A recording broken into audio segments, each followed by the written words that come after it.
Hi friends, ನಾವಿವತ್ತು Ashoka company sales manager ಜೊತೆ ಇದೀವಿ. ನಮಸ್ತೆ ಸರ್. ನಮಸ್ತೆ. ಸರ್, ಹೆಂಗ್ ನಡೀತಿದೆ ಸರ್ ರೈತರದ್ದು ಪ್ರತಿಕ್ರಿಯೆ ಎಲ್ಲ ಯಾವ ತರ ಇದೆ? ಯಾವ ತರ ಮಾರ್ಕೆಟಿಂಗ್ ಅಲ್ಲಿ ರೈತರೆಲ್ಲ ಯಾವ್ದಕ್ಕೆ ಹೆಚ್ಚು ಪ್ರಾಮುಖ್ಯತೆ ಕೊಡ್ತಾ ಇದ್ದಾರೆ? ಅವ್ರಿಗೆ ಯಾವ ತರ ಸೀಡ್ಸ್ ಬೇಕು ಅಂತ ರಿಕ್ವೈರ್ಮೆಂಟ್ ಇದೆ? ಅದೇ ಇವತ್ತಿನ ಮಾರ್ಕೆಟ್ ಟ್ರೆಂಡ್ ಅಲ್ಲಿ ಪ್ರತಿಯೊಂದು ಸೀಡ್ ಅನ್ನು ರೈತರಿಗೆ ಬೇಕಾದಂತದೇ ಇರುತ್ತೆ. ಅದರಲ್ಲೂ ಮಿಗಿಲಾಗಿ ಜಾಸ್ತಿ ಕೋರಿಯಂಡ್ರು ಇವತ್ತಿನ ಮಾರ್ಕೆಟ್ ಎಲ್ಲ ಹೈಯೆಸ್ಟ್ ಆಗಿ ಹೋಗೋದು ಕೋರಿಯಂಡ್ರು.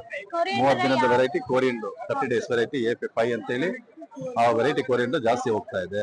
ಅದರ ನಂತರ ಬೀನ್ಸು, ಬೆಳ್ಳಿ ಅಂತೇಳಿ, ಆಮೇಲೆ ಚಿಲ್ಲಿ ಇದೆ, ಜಾತಿ ಅಂತೇಳಿ, ಬೆಂಡಿ ಸಂಪೂರ್ಣ, ರುದ್ರ, ಕೆಲವೊಂದು ವೆರೈಟಿ ಎಲ್ಲ ತುಂಬಾ ಚೆನ್ನಾಗಿ ರೈತರು ಕೇಳ್ಕೊಂಡು ಬರ್ತಾರೆ.